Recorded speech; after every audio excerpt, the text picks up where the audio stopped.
Il y a des rencontres qui changent le cours de notre vie, d'autres qui nous frôlent à peine, mais laissent une empreinte indélébile dans notre âme. Et si aucune d'entre elles n'était le fruit du hasard? Sur le chemin de l'éveil, chaque être que nous croisons joue un rôle dans notre croissance intérieure, certains pour nous enseigner la patience, d'autres pour éveiller notre compassion et parfois même pour briser ce qui devait l'être afin de révéler la lumière cachée en nous. Aujourd'hui, à travers cette histoire zen, découvrons ensemble comment chaque personne que la vie place sur notre route devient un miroir, un guide ou un maître, même quand la leçon se cache derrière la douleur. Inspire profondément et laisse ton cœur écouter ce que ton mental ne peut comprendre. Dans un monastère perché au sommet d'une montagne, vivait un jeune disciple dont le cœur bouillonnait de jugement. Chaque jour, il observait les autres moines et trouvait chez eux 1000 raisons de s'irriter. Celui-ci marchait trop lentement, celui-là respirait trop fort, un autre encore mangeait sans gratitude. Dans le silence des prières, son esprit n'était qu'un tumulte de critiques, et il ne voyait pas que la vraie tempête grondait en lui. Un matin, alors qu'il se plaignait une fois de plus à son maître, celui-ci leva les yeux et dit d'une voix calme « Ce que tu condamnes chez l'autre, c'est ce que tu refuses encore de voir en toi. » Ces mots tombèrent dans le cœur du disciple comme une pierre dans l'eau tranquille. Le silence qui suivit n'était pas celui du temple, mais celui d'une âme qui commence à se regarder enfin. Le jeune moine retourna dans sa cellule, s'assit en méditation et laissa venir les visages de ceux qu'il n'aimait pas. Il vit leur rire, leur maladresse, leur orgueil, et lentement, ses traits familiers se mêlèrent à son propre reflet. Étaient-ce vraiment eux qu'il jugeait, ou les parts de lui qu'il n'osait pas affronter? Il se souvint de ses colères d'enfant, de ses peurs cachées derrière des airs de sagesse, de cette fierté subtile qu'il appelait discipline. Alors, une étrange paix commença à s'installer. Non pas la paix de celui qui ne ressent plus rien, mais celle de celui qui voit enfin sans détour. Chaque défaut qu'il pointait chez l'autre devenait un miroir dans lequel il apprenait à se reconnaître. Et plus il regardait s'enfuir, plus la surface du miroir devenait claire. Un jour, en croisant un moine qu'il jugeait autrefois insupportable, il sentit une douce compassion monter en lui. Il comprit que derrière chaque imperfection se cache une blessure, et que la sienne n'était pas différente. Le maître, observant de loin, sourit, car il savait que la vraie transformation ne vient pas de l'effort, mais de la lucidité. Ainsi, la colère du disciple devint son enseignante, la jalousie son guide, la fierté sa voie vers l'humilité. Dans le grand théâtre de la vie, les autres ne sont que des acteurs, jouant le rôle nécessaire à notre éveil. Chaque irritation, chaque incompréhension, chaque conflit est une cloche de conscience qui nous appelle à retourner en nous-mêmes. Et dans ce retour, il n'y a ni coupable ni victime, seulement des miroirs qui se reconnaissent. Le jeune moine apprit à remercier ceux qu'il avait voulu fuir, car à travers leurs imperfections, il avait découvert la sienne, et dans cette reconnaissance humble, la colère s'effaça comme une vague qui se retire après la marée, laissant sur le sable une vérité simple. Nul être n'est parfait, mais chacun, à sa manière, nous ramène vers la lumière que nous avons oubliée. Il y a dans le monde certaines présences qui ne font pas de bruit, mais dont la seule existence semble accorder la vie à un rythme plus lent, plus vrai. Elles ne cherchent pas à convaincre, ne prêchent aucune vérité, mais tout en elles respire une paix qui désarme. On ne les remarque pas tout de suite. Elles se tiennent souvent en retrait, comme si elles connaissaient déjà la vanité des mots. Pourtant, lorsqu'elles croisent notre route, quelque chose en nous s'apaise instantanément, comme si un feu intérieur s'éteignait doucement sous la caresse d'une pluie bienveillante.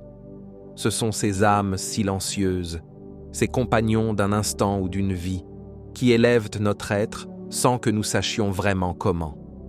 Elles n'ajoutent rien à notre existence. Elles révèlent simplement ce qui y était déjà présent, mais oublié. Le maître zen disait « Ce n'est pas leur voix que tu écoutes, mais le silence qu'elle te rappelle. Être près d'elle, c'est comme marcher dans une forêt après la pluie. Tout semble lavé, purifié, vibrant d'une clarté subtile. Leur regard ne juge pas, il accueille. Leur sourire ne cherche pas à plaire, il réchauffe. Dans leur présence, notre agitation se dissout sans effort, et le mental, d'ordinaire si bavard, s'incline comme une flamme devant le vent. On ne parle pas beaucoup avec ces êtres-là. Les mots sont remplacés par une compréhension muette, une communion d'âme à âme. On peut passer des heures à leur côté sans échanger une phrase, et pourtant repartir avec le sentiment d'avoir reçu une réponse à une question que l'on n'avait même pas formulée. Ce sont des ponts entre le visible et l'invisible. Ils nous rappellent que la paix ne s'enseigne pas, elle se transmet par vibration. Dans la société du bruit et de la performance, leur douceur devient une forme de rébellion silencieuse, celle d'être pleinement présent, d'habiter chaque geste, chaque souffle. Leur façon de vivre devient un enseignement en soi. Marcher lentement, écouter avant de parler, sourire avant de juger. Ces âmes-là ne se trouvent pas. Elles nous sont envoyées au moment précis où nous avons besoin de nous souvenir de notre essence. Et souvent, elles ne restent pas longtemps. Comme le vent du matin, elles passent, déposent leur parfum de sagesse, puis s'en vont sans rien réclamer. Mais leurs traces demeurent, comme un écho dans le cœur. Après leur passage, le monde paraît plus vaste, plus doux, plus vivant. Et l'on comprend alors que leur véritable don n'était pas leur présence physique, mais l'éveil qu'elles ont semé en nous. Ces êtres sont les messagers silencieux du Dharma, ceux qui, sans discours, nous rappellent que la vraie lumière n'éblouit pas. Elle éclaire discrètement, de l'intérieur. Il arrive un moment dans la vie où l'on doit apprendre à dire au revoir, non pas avec les lèvres, mais avec l'âme. Les départs sont les grands maîtres silencieux du chemin spirituel, ceux que l'on ne choisit pas, mais qui sculptent notre cœur avec une précision que seul le mystère du destin comprend. Un jour, un moine perdit son ami le plus cher. Il s'était attaché à lui comme une fleur s'accroche à la lumière. Lorsqu'il partit, le vide fut insoutenable. Le temple lui sembla froid, le vent plus rude, le silence plus lourd. Mais le maître lui dit « Ne regarde pas ce que tu perds, contemple ce que tu as appris. » Ces mots, simples et tranchants comme une lame, pénétrèrent en lui. Il comprit que la douleur du détachement n'était pas une punition, mais une initiation.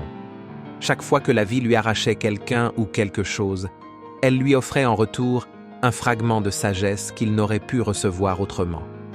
Les séparations ont le pouvoir étrange d'élargir le cœur. Dans la souffrance de la perte, quelque chose se fissure, et par cette fissure, la lumière entre. Le moine apprit que l'amour véritable n'est pas dans la possession, mais dans la liberté de laisser l'autre suivre son propre dharma. Il méditait sur le départ comme on médite sur le souffle. Inspiration, expiration, rencontre, séparation. Tout suit le même rythme. Les visages, les lieux, les saisons changent, mais la conscience demeure. Chaque adieu devient alors une prière, une offrande au cycle éternel du changement. Les larmes ne sont plus des signes de faiblesse, mais d'ouverture. Elles lavent le regard, jusqu'à ce qu'on voit au-delà de la douleur, là où tout ce qui est perdu n'est jamais vraiment parti. Certains êtres quittent notre vie comme des étoiles filantes.